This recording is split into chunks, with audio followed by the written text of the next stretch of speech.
penas brancas, porque minha mãe queria fazer uma fantasia para mim de índio no carnaval. E é um lugar que se conseguia as penas, sabe, umas penas grandes, né? Para fazer focar, não sei o quê. Pena de ganso. Latinha. Latinha. Eu me lembro que essa foi uma das primeiras, pelo menos uma das mais antigas lembranças que eu tenho, né? Mas depois, recentemente, foi um lugar que eu fui muito lá para pesquisar ideia, né? Para desenvolver ideia mesmo para meus trabalhos, né? Então eu fui sistematicamente durante anos lá fotografar, andar pela feira, né? Eu ia para lá de manhã cedo, passava a manhã fuçando, fotografando, tudo, olhando, né? Depois chegava aqui no ateliê, ia analisar, meditava. Uma grande parte dos meus trabalhos dos anos 90, principalmente, foram originários dessas minhas visitas à feira, né?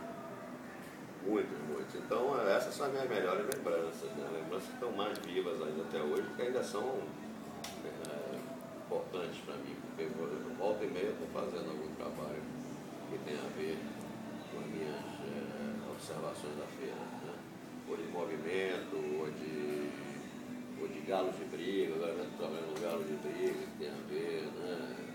Frutas sempre, né? Então tudo remonta, né? Tem sempre. Aqui mesmo eu estava, antes de você chegar e dando uma olhada nesses livros, aqui eu peguei esse livrinho, só aqui já tem pelo menos, aqui, tá vendo?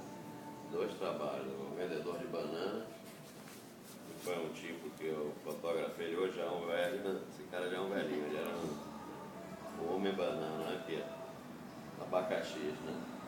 Todos os 2 foram originários da Feira de São Joaquim, né? Dezenas de outros, aqui, ó, tá vendo? O mesmo livro, né?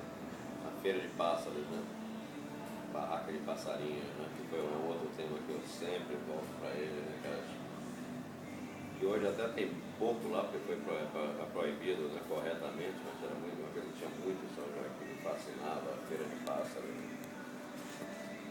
Então, essas são as minhas maiores lembranças da feira. Continuo vivo, de vez em quando eu vou lá, tem dias assim que eu estou precisando de inspiração, aí eu pego minha máquina, vou lá para a feira, no instante, um monte de ideia. A feira está passando por um processo para ser reconhecida como patrimônio material cultural do Brasil. Sim. Você acha que hoje ela tem essa importância e ela tem esse... Ela pode se tornar esse patrimônio? Assim como a Acarajé é e tantos outros. Eu acho que é uma coisa que já veio um pouco tarde, né? Que já se deteriorou tanto, né? Mas eu acho que merecidamente deveria ser, porque ainda é um patrimônio que resta dela, ainda é muito rico, muito rico. Você se embrenha ali nos becos, um pouquinho agora.